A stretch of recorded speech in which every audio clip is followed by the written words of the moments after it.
Jadi biar kita mengatasinya yaitu mandinya dengan secukupnya. Misalnya cuma 10 menit itu udah cukup. Apalagi contohnya biar mengatasi kelangkaan air dengan apa? Yuk, dengan menyiram bunga dengan air secukupnya. Coba kalau bunga disirami terus, dikasih air terus, habis gak airnya? Bunganya mati nggak? Mati.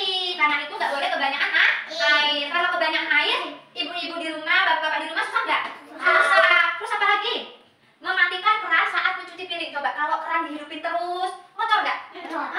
Habis nggak? Habis. Jadi biar kita menghemat air itu dengan mematikan air setelah memakai ke keran. Terus apa lagi? Menggosok gigi. Biasanya kalau menggosok gigi airnya mengalir nggak? Mengalir. Nah, kalau kita mengalir terus airnya habis nggak? Nah, cara kita menghemat air yaitu dengan menggosok gigi dengan air secukupnya. Nah, sekarang ibu kasih soal ya, kalian jawab ya. Oke, nih kalian jawab ya. Yang udah nanti dikumpul ya. Nih jawab ya Mbak. Jawabnya di mana? Jawabnya di situ. Nih, nih kasih. Diam.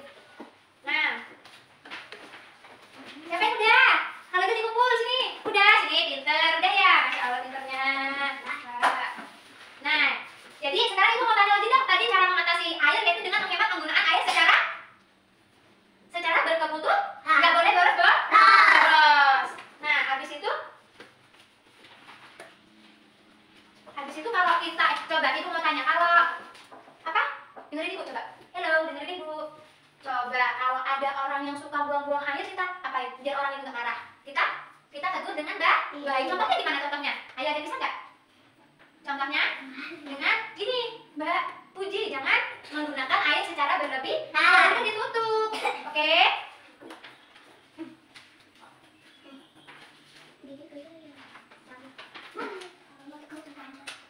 Nah, habis itu ada juga loh tujuan cara kita mengatasi.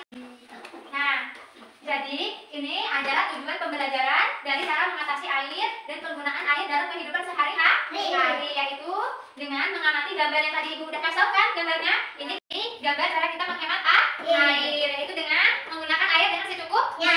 Nah, pemerintah juga loh menghimbaukan bahwasanya kita itu harus menghemat air. Yang pertama dengan menggunakan air secara bijak. Yang kedua, halo anak-anak. Yang kedua, tidak membuang sampah industri ke dalam air. Yang ketiga, tidak membuang limbah organik ke dalam air. Nah, pembelajaran hari ini sudah selesai. Semoga kalian mengerti ya.